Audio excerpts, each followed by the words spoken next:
Hello, and welcome to the fourth talk in the Mathematical and Computational Ophthalmology seminar series.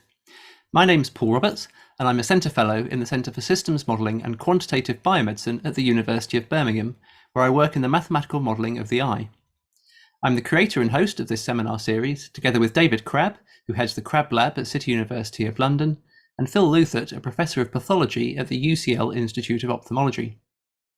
This seminar series aims to showcase research in mathematical and computational ophthalmology to the broader ophthalmological, vision science, medical, mathematical, and computational communities, raising awareness of the exciting research being conducted in the field and encouraging future work in the area. Do subscribe to this YouTube channel if you'd like to keep up to date on past and future talks. These are also listed on our worldwide page, the link to which can be found below in the About section. And our thanks go to Worldwide for instigating this platform for sharing scientific research. Before introducing our speaker, Tiernan Keenan, I'd like to remind our listeners that David Crabb, Phil Luthert and I are guest editing a special issue on mathematical and computational ophthalmology in the journal Investigative Ophthalmology and Visual Sciences, or IOVS. We welcome submissions of original research applying quantitative methods to examine any aspect of visual system structure or function. The deadline for submission is December 1st, 2023. All submissions will be peer-reviewed and publication fees will apply to papers that are accepted. A link to the IOVS special issue advert can be found below in the About section of this YouTube channel. I'd also like to invite participation in an Association for Research in Vision and Ophthalmology, or ARVO, Special Interest Group, or SIG, in Mathematical and Computational Ophthalmology, to be held via Zoom on Tuesday the 12th of September from 1 till 2:30 p.m. British Summer Time.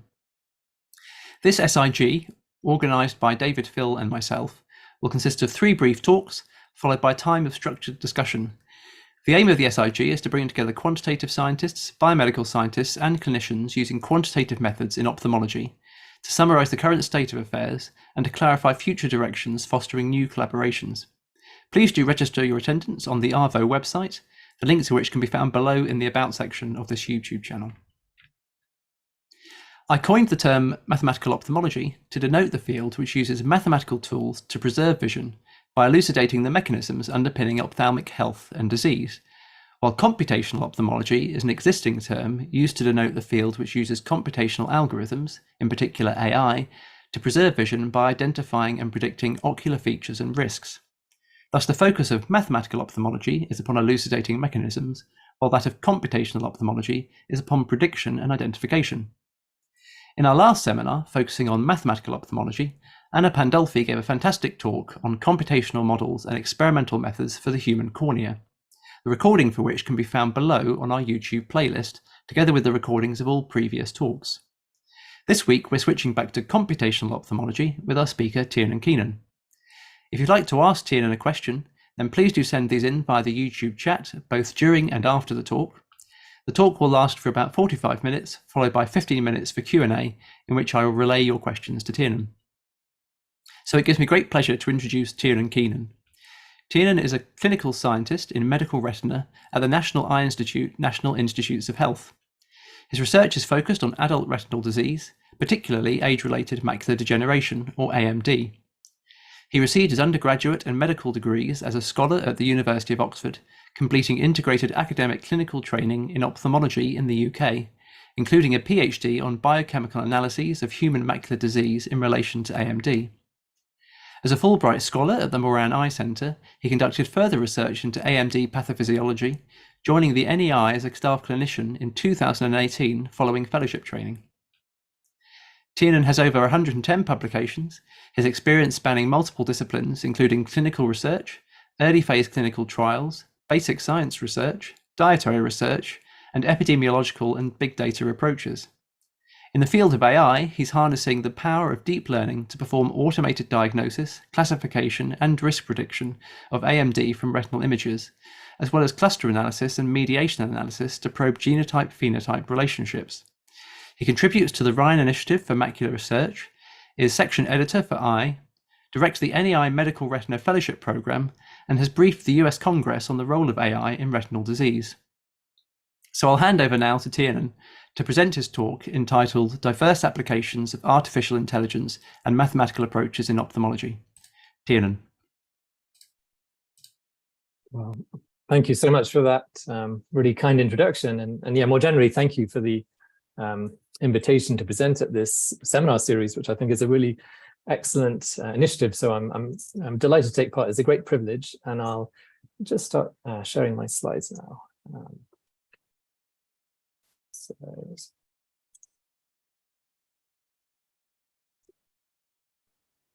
Great. So yeah, I'm hoping you're able to see that and to hear me okay.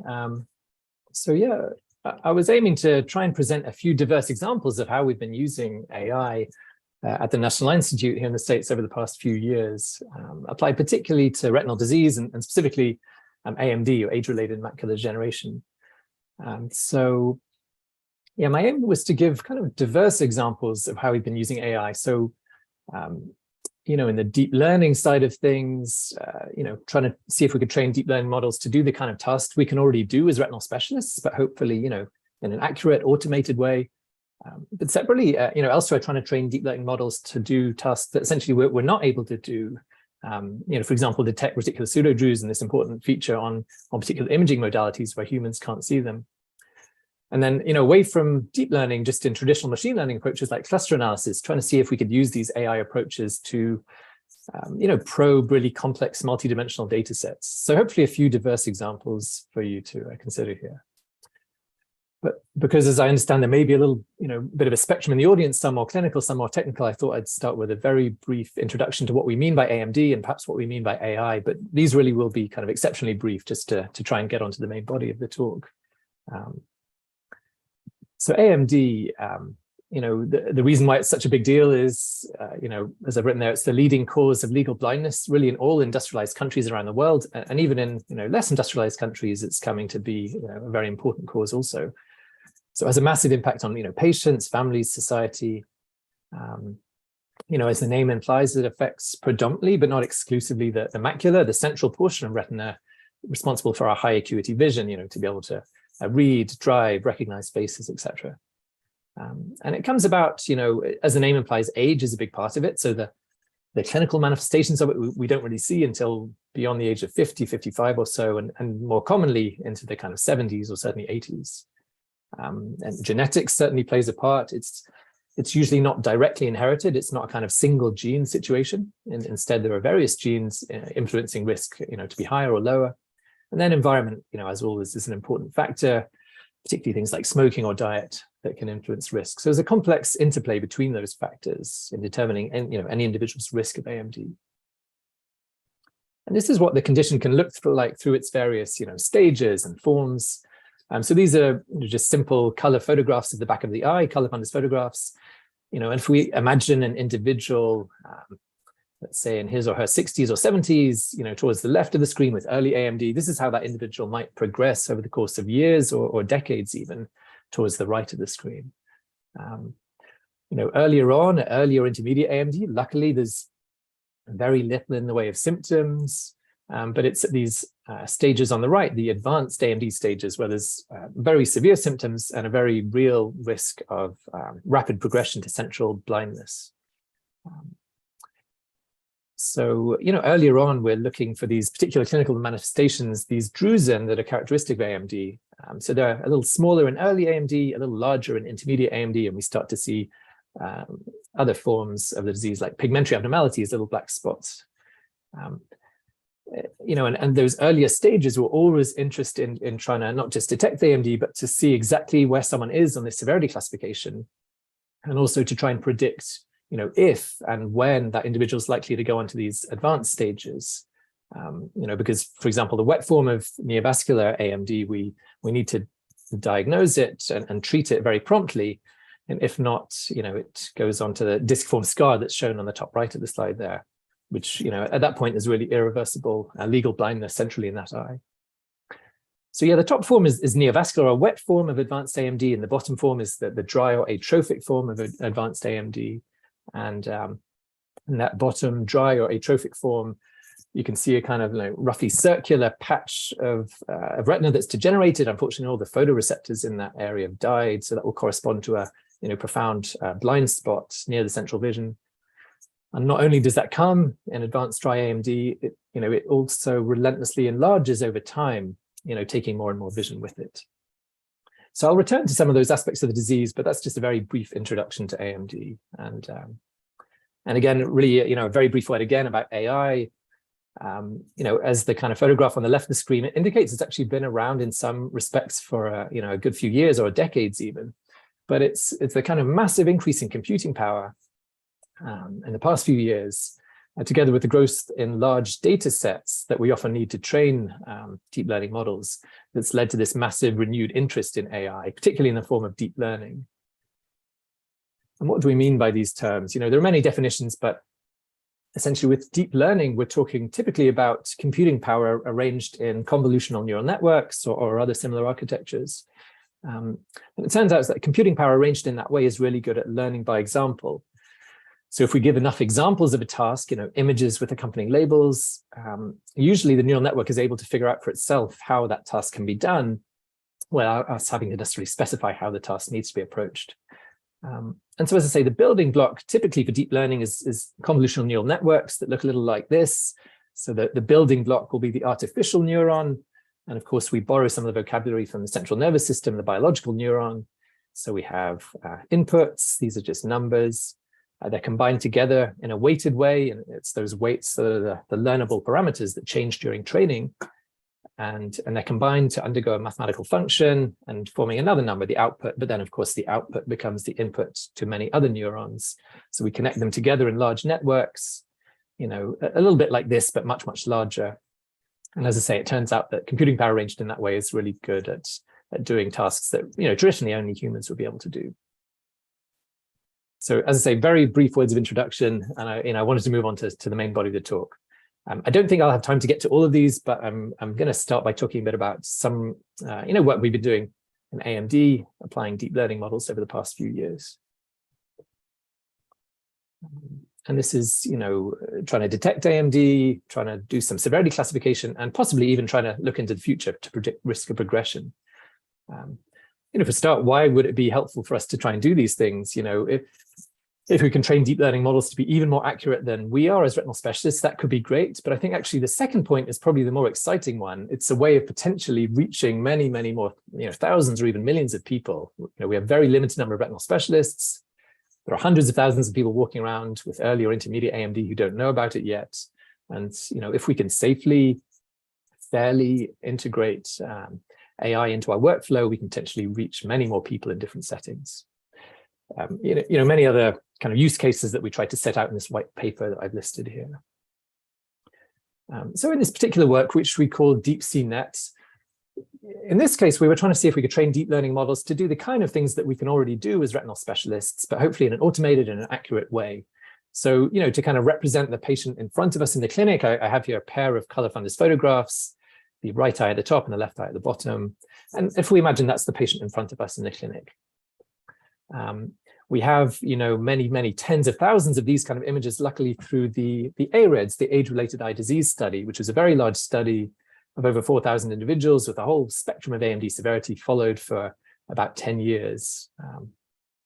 And every single one of those images has really detailed reading center grading, so kind of expert human grading for, the presence and the size of many, many different AMD-related features. And of course, those reading center grades are going to be the ground truth labels for training and for testing when we're training our deep learning models. So that's what we did here. We, in a fairly typical way, we provided many thousands of images to the deep learning models during training. We held some back for testing so we could measure the AI performance of the trained models. And separately, we can also test on the same test set the performance of retinal specialists. So it's really important to get that kind of human specialist versus AI comparison of performance. In this particular work, we approached the problem like this. If a retinal specialist sees a patient with AMD in clinic, typically we'll want to try and do some severity classification using the simplified score, for example, which is a score between 0 and 5 we can give to anyone, where 5 would mean you already have advanced AMD, and 0 to 4 means you don't, but you're more or less further along the way. And humans, do that grading by characterizing, drusen presence and size, pigmentary abnormality presence and size, and of course, whether or not late AMD is already there or not. So essentially, in this particular work, we trained convolutional neural networks to do each of those three tasks separately. So we had one grading drusen, presence and size from the photographs, a separate one grading pigmentary abnormality, and a separate one again grading late AMD. In other work, which I wasn't going to go on to here, we do multitask training. So we're training a network simultaneously on all of these, and there are some inefficiencies to that. But here, just for simplicity, we're training each separately.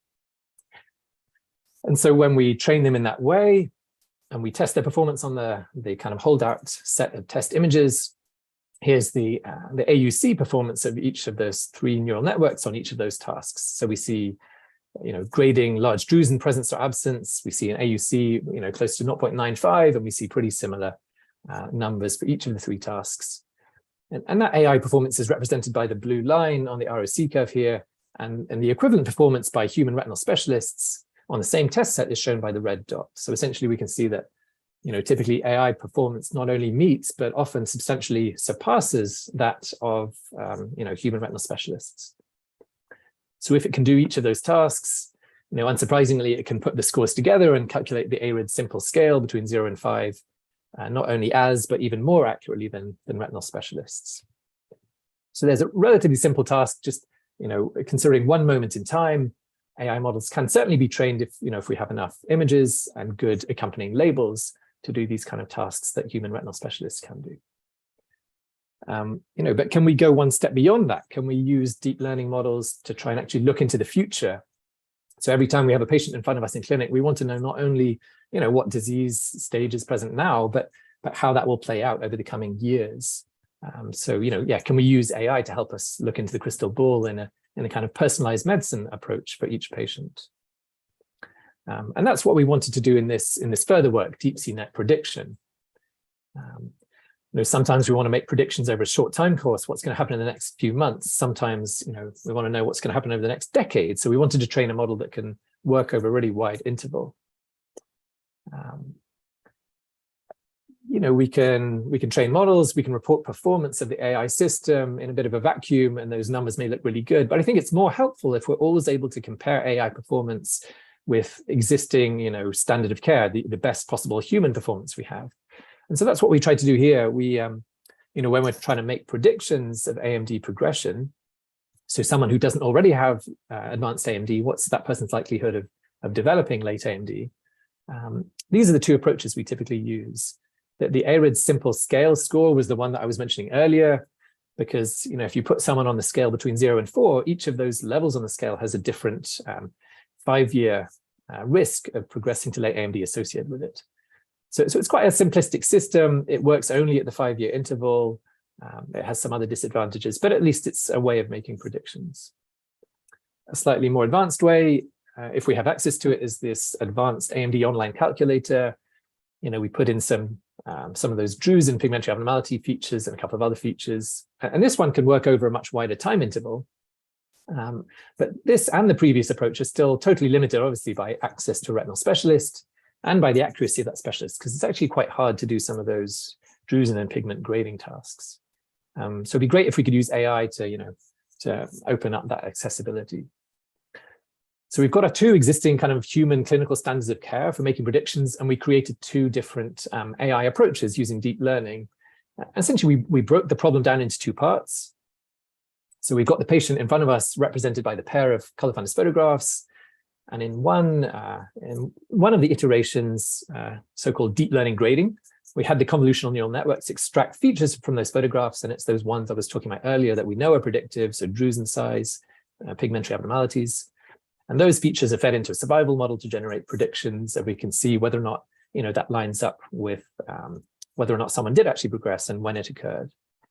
In a second separate iteration, again, we're going to extract features using a convolutional neural network from the color-funded photographs, but this time we use deep feature extraction, which means we actually just let the neural networks extract whatever features they want, whichever they think are most predictive. And there can be many, many more of them. There could be 25 or 30 or so. So on the upside, we may have improved predictive accuracy, but on the downside, we may lose some transparency. We may not be able to give a specific name to each of those features that the neural network is extracting. So that was the approach to human clinical standards of care. approaches, 2 AI approaches. And this was a data set we used for training and testing. I wasn't going to dwell on it too much, but essentially we were able to combine both AREDS1 and AREDS2, so 2 very large studies. And AREDS2 is particularly helpful because it has many people with a higher baseline severity of AMD, so the algorithm's going to have to work really hard to, to see who's a little bit more and who's a little bit less likely to progress in the next few years. So here we have a holdout test set of about 600 participants, and for all of these individuals from ground truth grading, we know exactly who progressed to late AMD, when it was it at 1 year, was it at 5 years, and was it neovascular or was it atrophic late AMD? And so here's a snapshot of some of the results. There are many more in the paper, but these are some of the main results. So we see on the top 2 lines the 2 existing clinical standards of care in the hands of retinal specialists, and on the bottom 2 lines we see the 2 deep learning approaches. And here we're asking the humans and the algorithms to make 5-year predictions. That's actually the only interval at which the simple scale works. So we're measuring the performance here using the C statistic, and we can think about that. It's very similar to the AUC, but for making predictions. So if an algorithm or a human has a C statistic of 100, it means the predictions the algorithm made lined up absolutely perfectly with the order in which people did actually progress to late AMD in the test set. So here we see essentially, the 2 AI approaches that are totally automated. All they get is the pair of color fundus photographs, and they get age and smoking status. They can make predictions that not only meet, but actually substantially surpass the predictive accuracy of the 2 human existing clinical standards of care. So, and again, that's in a totally automated way. That was for 5-year predictions. We looked at every other interval from 1 to 10 years. The pattern was always the same. We can't assess the simple scale, but we can compare the Casey calculator with the 2 other approaches.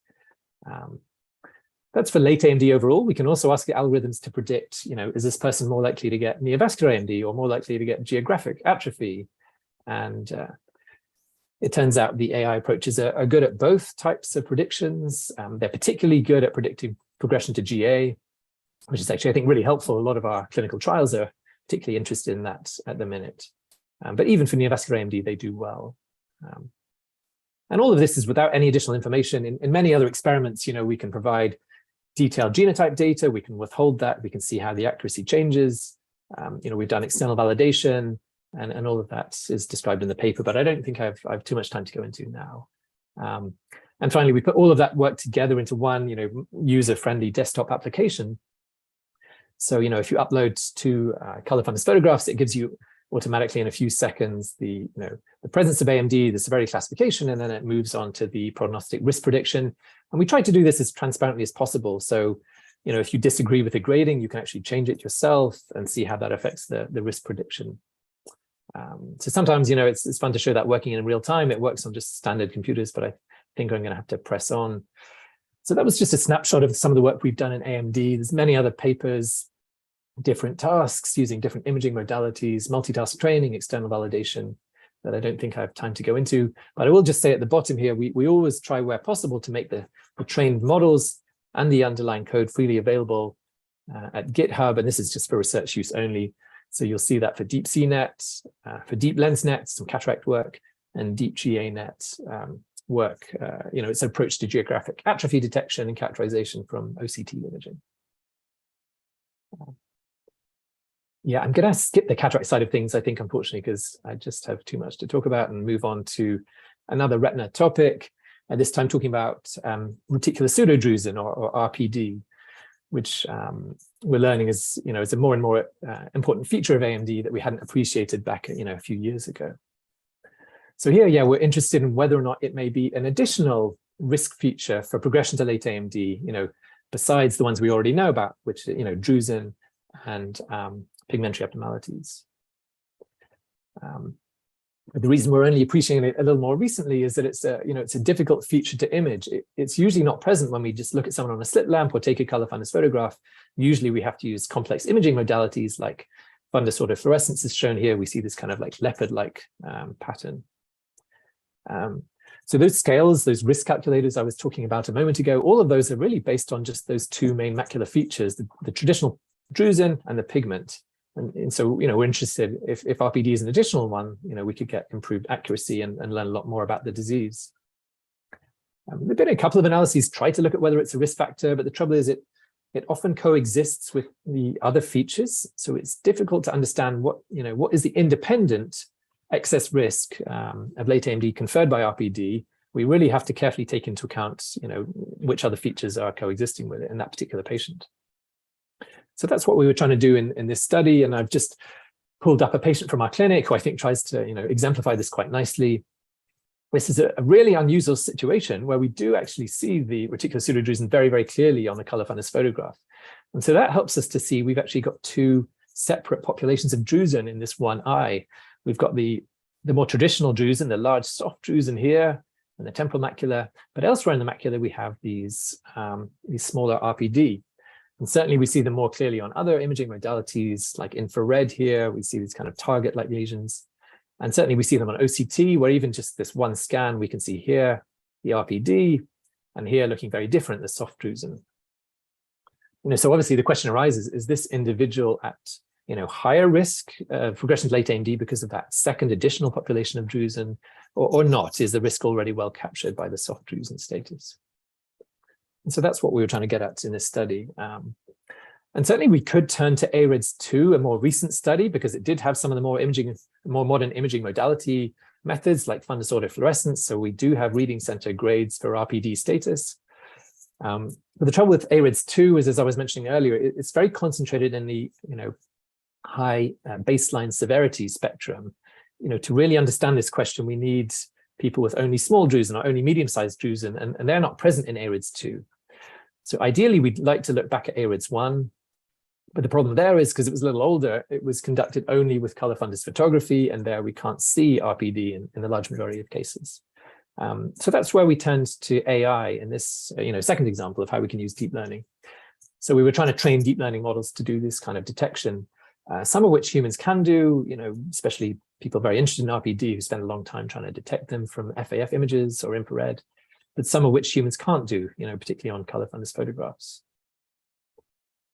And so this was the approach to the task. It's a little complex, but essentially the reason we were able to do this was because in AREDS2, we're really lucky to have about 8,000 instances of paired FAF CFP imaging. So that means the participant, a single study visit and a single day had FAF imaging, and then, shortly followed by color fundus photography.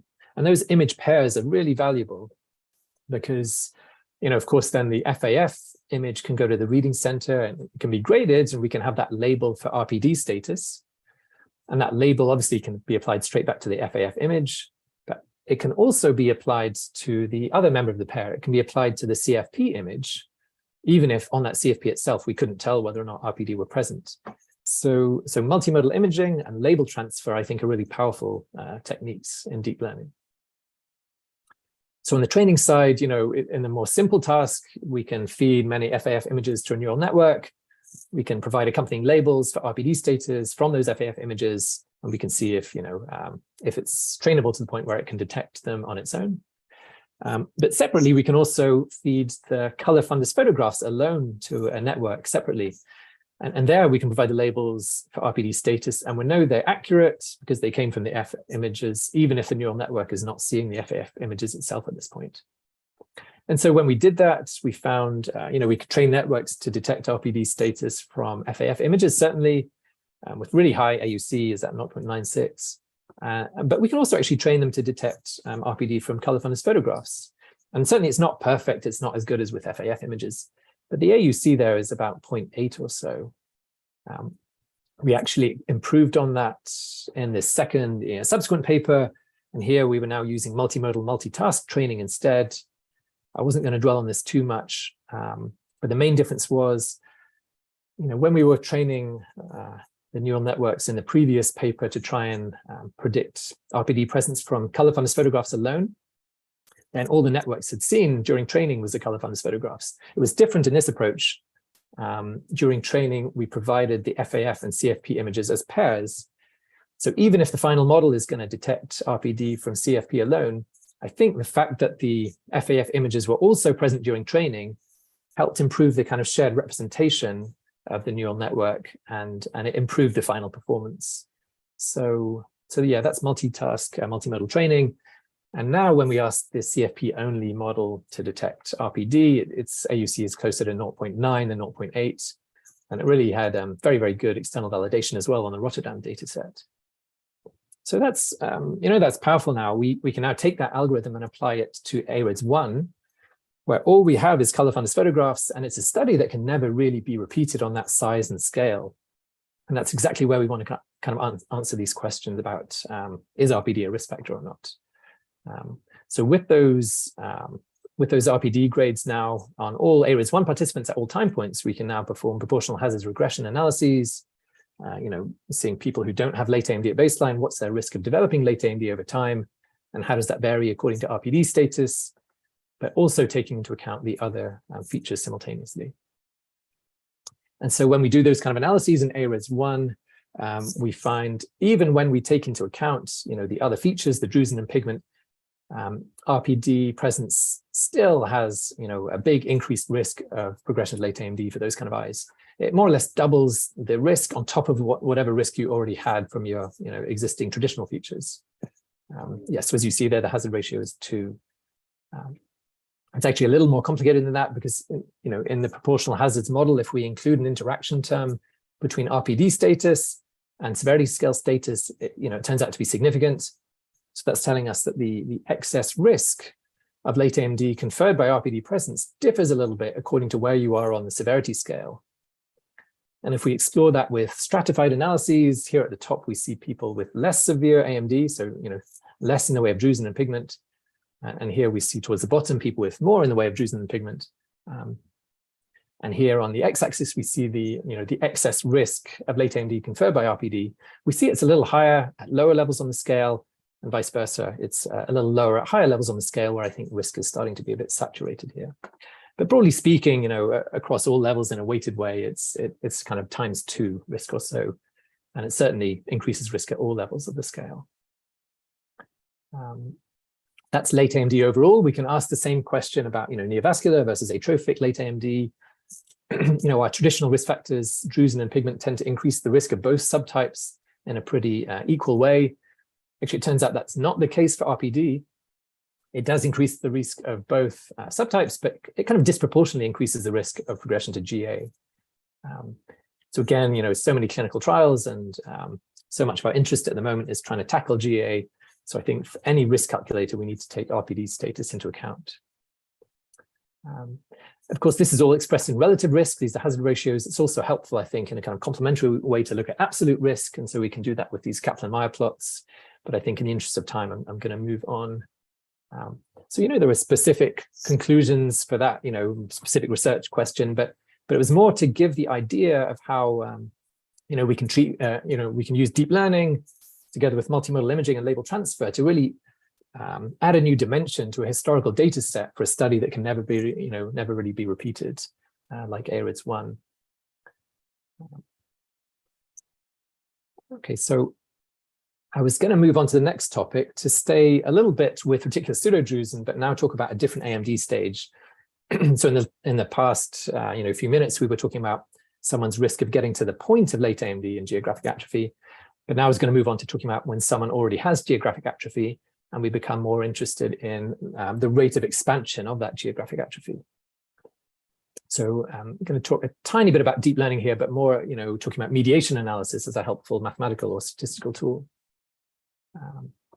So this is an individual with geographic atrophy, and if we repeat imaging on that individual over the course of 2 or 3 years, this unfortunately is the kind of way in which geographic atrophy always expands. It kind of expands relentlessly to fill more and more of the visual field. And so, this is a blind patch of retina, unfortunately. But some people's enlargement is much faster, others is much slower, and it's really helpful for clinical reasons, for clinical trials, for research reasons, to try and see if we can predict enlargement rates. We know of a couple of risk factors for faster or slower enlargement, but for a long time, there's been controversy over whether or not RPD presence might be a risk factor for faster growth. Some smaller studies suggesting yes, some other smaller studies suggesting no. Even more complex than that, some studies suggesting yes, it is, that the authors had said, well, it's actually probably not a risk factor in its own right. Maybe it's a risk factor only as a proxy for underlying genotype, because people with arms to HTRA1 risk alleles, which is a common, AMD locus, they're a little more likely to get RPD, and they're also more likely to have faster GA growth. So it's quite a complex situation, which I've tried to summarize in this kind of triangular diagram here. So if we've got GA growth as the outcome variable on the bottom right. Firstly, we want to know, is RPD a risk factor for faster growth? And secondly, if it is, we want to know, is it in its own right, or only as a proxy for genotype? And so again, the ARIDS1 and ARIDS2 data sets are perfect for looking at this. We have many hundreds or more of individuals with geographic atrophy imaged sequentially at 1 year time points, so we can calculate the GA enlargement rate. And then we can consider that, using mixed model repeated measures regression analyses. We can consider that according to various risk factors, including RPD status, genotype, etc. And when we do these analyses in ARIDS2, so we're looking at the GA growth rate here using a square root transformation, which kind of levels the playing field a little bit in terms of baseline lesion size. So when we do that for ARIDS2, looking at RPD as a potential risk factor, but while simultaneously adjusting for various other important covariables, essentially we do find RPD to be a really strong risk factor for faster GA growth. It's highly significant, and we see a big difference in the estimates. So that was the first question we were interested in. Is it a risk factor? We believe it is. We separately can look at genotype as well. So, people who have ARMS2 risk alleles are more likely to have faster GA growth. Again, that's highly significant with a big difference in estimates. But the important part comes when we consider both of those variables simultaneously in the same statistical model. And that's what we're doing here. And essentially, we find that, if you adjust for genotype, RPD presence is still a strong risk factor for faster GA growth, and the same vice versa. When you adjust for RPD status, genotype is still a risk factor, and each appearing highly significant. So starting to tell us that, they're at least partially independent. But if we really want to kind of tackle this complex triangular question head on, we can actually turn to mediation analysis. So again, as I mentioned before, we've got GA enlargement as the outcome variable. We've got genotype as the exposure variable, and we've got this potential mediator of RPD status. And when we have a situation like this, mediation analysis, it kind of decomposes a relationship between the exposure and the outcome into two. And these have to be kind of causal relationships. But we know that is the case because, we're dealing with genotype. There's nothing upstream of that. So yeah, if you have an exposure like genotype and an outcome like GA growth rate, it decomposes the relationship into two. The so-called indirect effect, explained by the particular mediator of interest, and the direct effect that's not explained by that mediator. And when we do that in the ARIDS2 data set, we see here, on the top, the direct effect term, its estimate and its p-value, and the indirect effect term and its estimate and p-value. And then the total effect is just the sum of those two. But straight away, we can see that the indirect effect term, is kind of tiny. It's extremely close to 0 with narrow confidence intervals. And by contrast, the direct effect term is large and significant. So if we turn back to this triangle, so it's telling us that this indirect effect term, is really negligible. And the relationship between ARMS2 genotype and GA growth rate is explained almost exclusively by reasons other than just increasing the risk of RPD. So that tells us two things, really. We know that RPD is a strong risk factor for faster GA growth, but now it's telling us it's a risk factor in its own right and not purely just as a proxy for genotype. And meanwhile, ARMS2 genotype is increasing the risk of GA growth for some reason other, as I say, than just increasing the risk of RPD. So we've got two more or less independent risk factors. And I guess it's quite complex how mediation analysis works, but essentially, the statistical package regresses this on this, and this on this, and this on this, and combines the covariance matrices, to give us these indirect effect and direct effect terms. We actually saw exactly the same results in ARIDS1, where we had, the deep learning grading of RPD status. And again, there were specific conclusions that, relevant for people who are studying RPD, but more than that, it's also, I think, just a demonstration of how statistical techniques like mediation analysis can help us unravel complex situations, and we can, establish causality and what risk factors are independent of each other. So if we have time, the final part I was going to say a word about was cluster analysis. So moving away from more modern deep learning and back to more kind of traditional machine learning approaches. So still AI, but this is a demonstration of how cluster analysis and techniques like that can be really helpful in exploring, large, complex, multidimensional data sets in a relatively, less biased way, a kind of data-driven way. So this work, I think, came out maybe a couple of years ago now, but we've returned to it in subsequent papers. So, geographic atrophy comes in all shapes and sizes with all kinds of accompanying features, a lot of variation and heterogeneity between patients. And, it's interesting to ask, is that variation, does it kind of exist continuously on a spectrum, or does it exist in kind of, more discrete or partially discrete clusters or subgroups? And further, we could ask, if there are subgroups, are these genetically driven? So the question of genotype-phenotype relationships comes up. And certainly, that's of some academic interest, fine, but actually it becomes really important if it turns out that one subgroup or one cluster, behaves differently, particularly if it needs a different treatment from the other. And, many examples from, systemic disease, if we take asthma, for example, we take a large, data set of people with asthma, did cluster analysis, it might tell us there are two types, kind of intrinsic versus reactive asthma. And it may be that one type, responds well to monoclonal antibodies and the other doesn't, needs environmental, measures. So it suddenly becomes much more than just an academic question. I came to this question when I was asked to review this paper by the IRIS consortium back a couple of years ago. And I thought they did a fantastic job of, having a great idea of applying techniques like clustering to the, to the entity of geographic atrophy.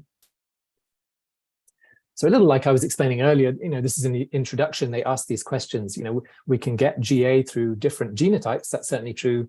It could be that because of the different molecular pathways with each genotype, it might cause a type of GA that had a kind of characteristic set of fundus features. So this would be, a clinician would have a patient with GA in front of him or her in the clinic, and you would have a kind of phenotypic signature and might be able to infer something about the underlying genotype. And so a great question to ask, I think. In their cluster analysis, they reported 3 subgroups or 3 clusters. The middle one was a bit of an oddity, and it was much less common. In my mind, the main dichotomy was between kind of A and C here, these 2 clusters or subgroups. And their suggestion was that the one on the left, A, there's a subgroup of GA that has much more in the way of large soft drusen, and the GA tends to be central. On the other side of the dichotomy, in C, different cluster or different subgroup, this GA has much less in the way of large soft drusen, perhaps has more in the way of reticular pseudo-drusen, which again, we've said are very hard to see, and GA tends to be more commonly non-central. And as the underlying genotype, the suggestion was on the left, this is more associated with risk variants in the complement pathway, and on the right, more associated with risk variants in ARMS2-HTRA1, which we've already mentioned, and risk variants in the extracellular matrix. So I was asked to write the accompanying editorial for that paper, and in it, I tried to, talk about some of the main really important strengths of cluster analysis, particularly, in trying to tackle large multidimensional data sets in a data-driven way and reducing, human bias. But equally, some of the, challenges with cluster analysis and some of the particular limitations that I thought applied to these analyses, a couple of which I've mentioned here. For example, they had only quite a modest number of phenotypic characteristics in their clustering, and they were considered just in a binary way, kind of present or absent. And the other big one to consider is the time issue. So their analyses, their clustering was cross-sectional only, and GA is a very dynamic process. What's non-central today, would be center involving in a year or two, and also, this case of GA probably did have large soft drusen. It's just that as GA occurs and as it enlarges, it obliterates the precursor lesions. So if we don't take time carefully into account, we can have clusters return that may relate partially to stage and that may not necessarily remain true, if we're following these people longitudinally. So that time aspect is a really important one. In the editorial, I also said a few words about, what do we mean by cluster analysis and how do we perform it? And essentially it's, a machine learning approach to try and perform classification, It sounds very obvious, but if we've got a big collection of people with GA or with asthma, in clustering, we want to end up with cases in one cluster that are all very similar to each other, according to whatever phenotypic or other characteristics we're talking about. And obviously, they should be as different as possible from the cases that end up in another cluster. It sounds obvious, but actually there's kind of subtly different ways of defining similarity. Distance, is it Euclidean or another measure of distance? And the other important thing to say about cluster analysis is exploratory. These are kind of data-driven, data exploration approaches. So we have to be very careful, about ascribing p-values. It's not hypothesis-based testing. But as I was emphasized, there are big advantages of it in trying to perform data-driven analyses, which are always interested in these days with larger and larger data sets. I think it's fair to say it's less biased than some approaches, but there's that famous quotation like Thomas Kuhn that facts are already theory laden. So data itself is already theory laden because someone chose what data to measure and how to measure it. There were hypotheses already present, consciously or subconsciously, that informed those decisions. So I'd say it's less contaminated by bias potentially, but not totally free of bias. And we've talked about some examples like asthma, for example. Some academic interest that suddenly becomes really important if they behave differently and need different treatments. So it's an iterative process. And I've just given a couple of examples of how we might perform cluster analysis. One common technique is hierarchical clustering. Another common technique is k-means clustering. If we have a second, I'll just say a word. Hierarchical clustering, we produce these nice dendrograms. So the way to interpret these is that, let's say this is 200 patients with geographic atrophy. Each of them is represented by one of these vertical lines here. We kind of start at the bottom. Essentially, in the clustering process, each case begins as its own cluster. So we've got 200 clusters. The machine learning algorithm determines, according to all the input data, all your phenotypic characteristics, which are the two most similar clusters. And then it combines these, and then it continues combining the next most similar. So we can see here, these are the two most similar clusters. So they get combined, the next two most similar. And we go through many, many combination events until we have only 3, 2, and then 1 cluster. There's mathematical approaches to determine what's the optimal solution, what's the optimal cluster number. Is it 2 or 3 or 4 or 7? Those are the so-called Kalinski-Harabash scores, and they essentially quantify the measure of within cluster variance versus a variance between the clusters. And of course, we're always seeking to minimize the within cluster variance and maximize the variance between clusters. As it turned out, the Kalinski-Harabash scores, I think in this case, gave an optimal cluster number of 3, so we can draw a horizontal line across here at the 3 point, and we can give those clusters 3 different colors and look at the phenotypic characteristics that went into making them. K-means is a little different. I probably shouldn't dwell on this too much in the interest of time, but it's almost the opposite.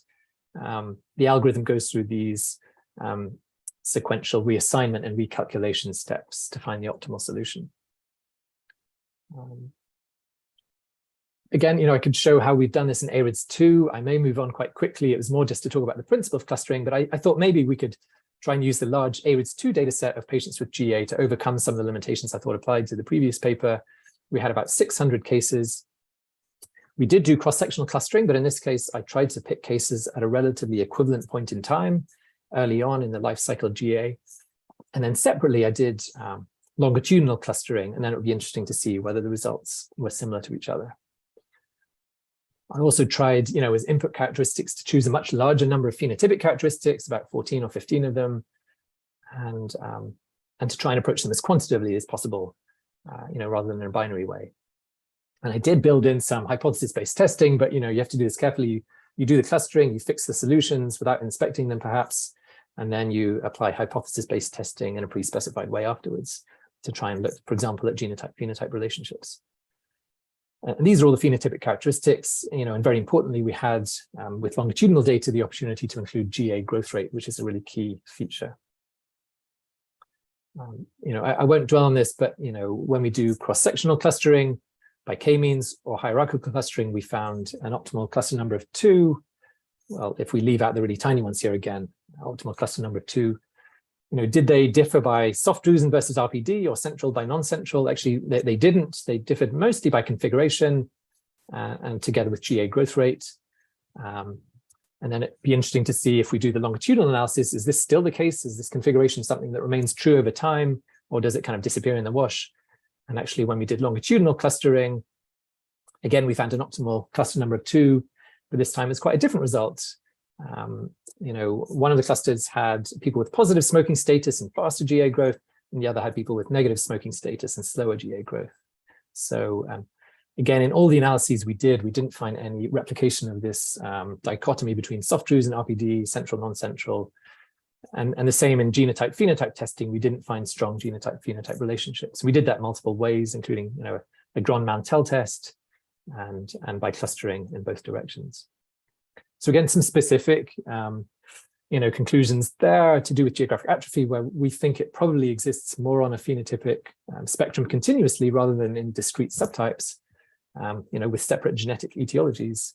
But more broadly, it was just to, the opportunity to talk about cluster analysis and how it can help us approach these really large, complex data sets, particularly when they're very multidimensional, when they have data in the genetic domain, but also the functional domain, the imaging domain, the blood biomarker domain, etc. Very difficult for humans to spot patterns in an unbiased way, whereas clustering can help us with that, but does have some caveats. So I think there's as much as I have time to cover. I hope those were useful, kind of diverse examples, different ways of using AI. And I'm funded by the National Eye Institute Intramural Research Program, so I'm really grateful for that funding mechanism. My mentor, Emily Chu, and our statistician, Elvira Agron, did much of the work here. And on the deep learning side, all those projects I've talked about have been possible through a long-standing collaboration between the National Eye Institute and the National Library of Medicine, and specifically a fantastic group of computer scientists led by Zhong Liu, with many excellent postdocs, Chinyu, Amar, Ifan, and Alexis, who've all led on different ones of those deep learning projects I was talking about. So really grateful to them and to you for your attention. Just, I haven't included all of the references here, but these are some of the more kind of deep learning related ones. And as I mentioned, we try to make much of this code and trained models available at GitHub wherever possible. So I'll stop sharing there. Many thanks indeed for your attention. I look forward to any questions. Well, thanks ever so much, Tielan, for a fantastic talk. I am just looking at the questions here. So we have a first question. So I should say, if you haven't typed the question yet but would like to, then please do. It's not too late. Please do type them in, and I'll relay them to Tielan. So we've got a question here from Sam Kavusi, and he asks, can you comment on dependency of AMD to other non-ophthalmic age-related diseases, and can fundus photographs be significant use to predict other conditions? Yeah, no, 2 excellent questions. There's been a lot of interest over the years, and I think I've published on this myself in kind of like big data approaches when I was at the University of Oxford on, the epidemiological relationship between, age-related conditions like age-related macular degeneration and, let's say, Alzheimer's disease, dementia, other common diseases of aging, cardiovascular disease, for example. Alzheimer's disease is one of the ones that's probably attracted most attention in its potential relationship with AMD. There's a lot of potential commonalities, but actually also some important differences. So I think it's often helpful to look at the genetics. So the genetics of AMD do not actually overlap at all with the genetics of Alzheimer's. ApoE, which is such an important part of Alzheimer's genetics, is a tiny bit predictive in AMD, but it's actually the other way around. But of course, they do share environmental risk factors. Age, obviously, they're both highly age dependent, and both have some cardiovascular, disease features as partial risk factors, though they're not super strong in AMD. So, there are epidemiological relationships. I think the AMD Alzheimer's one, if it does exist, it's relatively weak. Some studies have suggested yes, some no, including a big big data paper that I published a few years back. But no, it's a good question. There's been some nice, like Felix Grassman has done some really nice studies in the genetics on the potential overlap between these various age-related conditions. The second question, a little different, but certainly they can, and this has spawned a whole field of oculomics, this idea that could be fundus photographs, could be other imaging modalities like OCT. You know, can we use those to infer something about not only ocular health, but systemic health? And definitely we can. The eye is an amazing opportunity to look at this, because we have, you know, we have a microvascular circulation directly visible to us, you know, about which we can make inferences about the circulatory system, you know, predict the risk of myocardial infarction, for example. And equally, we have, you know, essentially part of the central nervous system directly accessible for easy imaging by OCT, OCTA, all kinds of imaging. So yeah, as I say, that's a whole field, oculomics. Can we, you know, use it to predict risk of Alzheimer's, of myocardial infarction, many other conditions? You know, Piers Keen and Siegfried Wagner and many others have done great work in that. The Google groups, I mean, can we predict age, sex, HbA1c? To an extent, we can predict many of these features. I think that's just beginning. I hope that goes some way to answer those questions. Cool. We could spend a whole hour or more talking about oculomics itself, I think. So maybe in a future seminar. Cool. Thanks, Tiernan. So do come back on that, Sam, if you want to in any way. I've got a question of my own here. So I was just curious, when you're talking about convolutional neural networks, are there any particular kinds of features that in practice or in principle can't be picked up by a convolutional neural network? So is there anything to which they might be blind somehow? No pun intended. Yeah, that's a great question. And there are probably, you know, people on the technical side who can answer that better than I. But I think in general, you know, we can make a distinction between, you know, like so-called shallow features and more kind of deep features. So typically, you know, when we train a neural network, in some of those earlier layers, you know, the neural network is learning to appreciate relatively simple features, you know, kind of shallow features, you know, like edge detection, you know, that kind of thing. And then, but as, you know, training continues and we move progressively into the deeper layers of the neural network, usually it's able to pick up and characterize more and more complex, the kind of deep features. And they may be things that are difficult even to put a name to, you know, like some complex texture. And so I think, you know, for example, you know, if we gave an example from what I was talking about, you know, drusen, it's like a yellow blob of some particular size, you know, would be a relatively simpler feature, whereas reticular pseudo-drusen, this kind of, you know, repeating leopard-like texture that's very, very subtle or invisible almost to the human eye on color fundus photographs, you know, would be a good example, I think, of a deep feature. So I think it can detect all of those. It can detect things that we're not able to detect. It's a really good question about what kind of features it would be particularly poor at detecting. And no, you know, examples spring to mind. I'm sure there are some, but there's also the question of, you know, whether or not the information remains spatially encoded or not. So transformers, it can, but traditional convolutional neural networks, it's not. So there's some loss of, you know, spatial information. So yeah, that's my first stab at the question. It's a great question, but there's probably more to say there. That was really interesting. Thank you. So another question which sort of relates to that is, so if your neural network comes up, makes use of features that are maybe a human would never have thought of, or perhaps even it's hard to work out what the features are. Right. Is that problematic for clinicians? Do you mind if it's the case that the network is very accurate in its predictions? Does that bother you, or would it cause you to place more confidence in it if you knew what those features were? No, that's a really good point. And yeah, I think at least my answer would be, I would suggest kind of pursuing both. And I think there are advantages to each. And in a way, you know, possibly we could think of it as a kind of trade-off between accuracy versus transparency. And so, yeah, just from those couple of examples that I gave, the kind of deep learning grading where we know exactly what it's doing. So let's say there, its accuracy was a little bit worse, but only really marginally worse than the deep feature extraction. So I think, and then in my mind, that's a bit of a trade-off. So, you know, what we took forward, for example, to the desktop application was actually the traditional deep learning grading. We were willing to sacrifice a tiny bit of predictive accuracy for more transparency, you know, but then if the difference had been much larger, you know, maybe a different decision would be there. And I would just with the caveat that I think then one would have to really test that carefully in external validation to make sure it's not, you know, learning some feature that's not helpful or that will not generalize at all well. You know, we've been caught out a few times like that in the field generally. So in the meantime, and I think we're still in such early days of AI and deep learning, I think it's worth pursuing both. both the black box end-to-end kind of training and the more kind of transparent feature-based training. And who knows, maybe we'll end up integrating both, or there'll be specific circumstances where we'd be willing to sacrifice a bit of transparency and others where we would not. Yeah, that's a great point. Sure. Thanks ever so much, Tiernan. Well, I see we've got to the end of our hour already, so I'll wrap things up there. Thanks ever so much again, Tiernan, for a really wonderful talk and some really interesting answers to the questions. Before we go, I'll just highlight that our next seminar will be given by Ross Ethier, and this will be on the topic of ocular biomechanics, broadcast live at 4 p.m. British Summer Time on Tuesday, the 1st of August. And this will be followed by a talk from Piers Keane on the topic of foundation models in ophthalmology.